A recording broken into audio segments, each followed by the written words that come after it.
that he was considering before his exit from the ministry, and more so around the issue of implementation of Article 37 of the Constitution on the right of Kenyans to picket, assemble, demonstrate peaceably.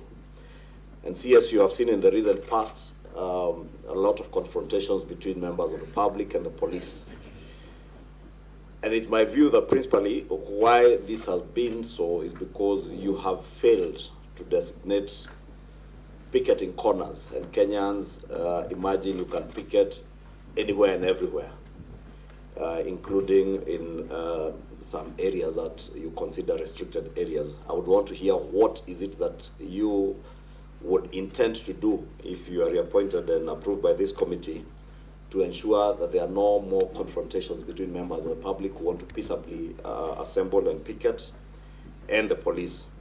Two, there seems to have been a complete breakdown in administrative and security structures in the country.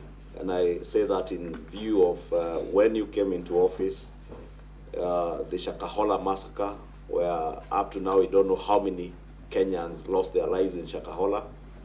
We have seen in the recent past Kware here in Nairobi. In a country like ours, how is it possible where you have chiefs, assistant chiefs, nyumba kumi, and all the structures and security and administrative structures that we have, that 20, 40 people can be killed around one small area like Kware in the full view of the security and administrative structures without government coming to know. And the same thing happened to Shakahola. And I would want to hear what is it that you would intend to do to make sure that there is restoration of administrative and security structures right at the village level to secure our country. Mr. Speaker, sir, it is true there is work that requires to be done to ensure that the people of Kenya enjoy their constitutional right and freedom to assemble, picket, and demonstrate, and present petitions to public authorities, while at the same time maintaining public order and also ensuring the rights of other people. Before I was dismissed on 11th of July, I had actually finalized the draft regulations, the Public Order Act, which will be the statutory instrument to be processed for purposes of giving effect to the enjoyment of that right, not to curtail that right because a statute cannot curtail a constitutional right, but to give effect to how that right will be exercised. Those draft regulations, when completed, will be able to help the police do a number of things. Number one, obligate the police to escort protesters and provide security for them, but also to ensure protesters don't run amok and overrun members of the public who are not protesting. Number three, it will require those protesting to notify the police and tell and also give the number of protesters so that the appropriate arrangements are made. It will also obligate public institutions in all arms of government, all public institutions to designate an area within their premises or within the vicinity of their premises where a group of protesters who want to present petitions can stand, demonstrate, and present petitions to that public office or that public institution. Those regulations also will of course ask protesters to also be responsible for their own conduct, and therefore we hope that if I am approved, this is a low-hanging matter. It's something that we can process in the shortest time possible to avoid a situation like what we've had in the past 1 month of protests which are unmanaged, and which have exposed us to deaths and destruction of property and a lot of inconvenience to the people of Kenya. On the second question by the leader of the majority party, it is true that we have experienced a number of security incidents that should not have happened in the first place.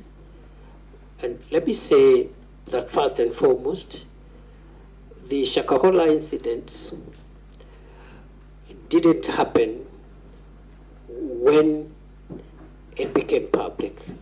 It happened over quite a number of years, and it's an indictment actually on our ability as a country to be able to prevent some of these sophisticated crimes from hurting our people.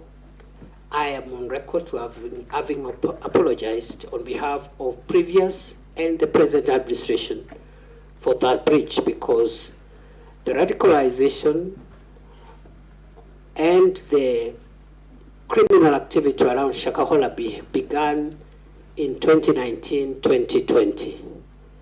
But the manifestation in terms of people dying and being buried was something that happened sometimes in 2022. And the Shakahola incidents will remain the most tragic security breach in the history of our country. We have never had a security breach of that magnitude in our country. We have learned the lessons. 2 days ago, the task force that the president had appointed has helped to give us some of the recommendations on what we need to do to avoid that going forward. But also, we believe that the public officials, including security officers who are in charge, must also have their day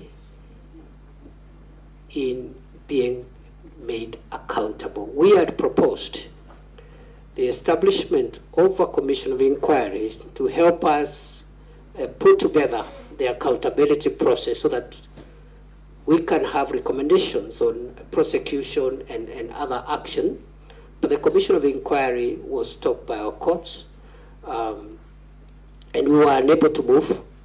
But with or without the commission of inquiry, I want to assure the people of Kenya, if I am approved, one of my priorities will be to make sure that the accountability for the crimes in Shakahola by public officials, including security managers of all arms, of all agencies of the state, must proceed as a way of making sure that we do not have this kind of thing happening again. It is true also recently we had an incident which is actively under investigations around Kware area. Again, the same reasons. Gaps in the Ngao and Nyumba Kumi structures, and also our intelligence collection ability. And I just want to say that now that we have finalized the proposals and we know what we need to do to reform our National Police Service, my next assignment, if I am approved by this House, will be to initiate far-reaching reforms in the national government administration system to ensure that we restructure the Ngao system, make it more responsive, modernize it, and distribute it to the lowest level in a manner which helps us to avoid incidents like this when we have serious security breaches, yet we have government officials paid by the people of Kenya to make sure that the country is safe. So I want to admit those were very unfortunate incidents, and national security being a work in progress and a perpetual project, we have learned the lessons, and we are going to make sure that we strengthen and seal the gaps to ensure that we make our homeland safer than it has been.